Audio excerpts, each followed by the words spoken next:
धम्मपद नागवग्गो नहि येतेहि यानेहि गच्छेय गतं दिसं एतात्तना सुदत्तेन दंतो दंतेन गच्छति।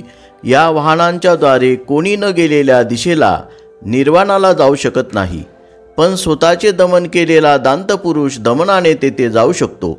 अर्थकथा। हत्तीला शिक्षण देणारा एक जण भिक्षू झाला होता।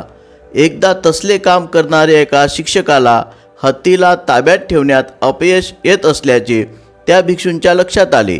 तेव्हा त्याने दुसऱ्या एका भिक्षूला त्यासंबंधी काय करायला पाहिजे हे सांगितले।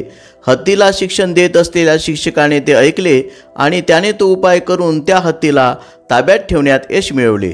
जेव्हा बुद्धाला ही गोष्ट सांगण्यात आली तेव्हा स्वतःचे अंतिम उद्दिष्ट साध्य करण्यासाठी स्वतःलाच शिक्षण द्यावे असा सल्ला बुद्धांनी त्या भिक्षूला दिला।